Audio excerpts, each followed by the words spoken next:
এখন ভিউয়ার্স পুনরায় আপনাদেরকে আরেকটা গর্জিয়াস দেখে ড্রেস আমি দেখাতে যাচ্ছি। এই ড্রেসটাও খুবই গর্জিয়াস, এতটাই সুন্দর যে আমার কাছ থেকে নিয়ে ফোকাসিং করে আপনাদেরকে দেখাতে হবে। প্রথমে আমি আপনাদেরকে গলার অংশটা দেখাচ্ছি। ওকে, গলার পার্টটা সুন্দরভাবে কাজ করে দেওয়া আছে ভিউয়ার্স, এবং কি এই ড্রেসের মধ্যে এখানে যে হাতের কাজগুলো করে দেওয়া আছে সেগুলো খুবই ইউনিক। এখানে আপনারা লক্ষ্য করবেন ভিউয়ার্স, এগুলো হচ্ছে প্রত্যেকটা হাতের কাজের। এখানে মিরর ওয়ার্ক দেখতে পাচ্ছি, স্টোন, সিকোয়েন্স, সুতা, বিভিন্ন কম্বিনেশনের ওয়ার্কের মধ্যে আমরা প্যাটার্নটা পেয়ে যাচ্ছি।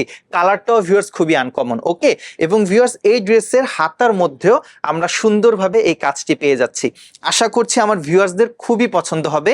এর বাকি পার্টগুলো আমরা দেখিয়ে দিব, এবং ভিউয়ার্স এই ড্রেসের যে প্যান্টের অংশটা সেটাও কিন্তু সুন্দরভাবে কাজ করে দিয়েছে, এবং কালারটা নিজের মধ্যেই খুবই আনকমন। আমরা প্রথমেই আপনাদেরকে প্যান্টের পোর্শনটা দেখিয়ে দিই। প্যান্টটা একটু দেখিয়ে দিন। প্যান্টের নিচের অংশে ভিউয়ার্স আপনারা লক্ষ্য করুন, সুন্দরভাবে কিন্তু কাজটি করে দেওয়া আছে। ওকে, এবং এটা হচ্ছে ওড়নাটা। ওকে,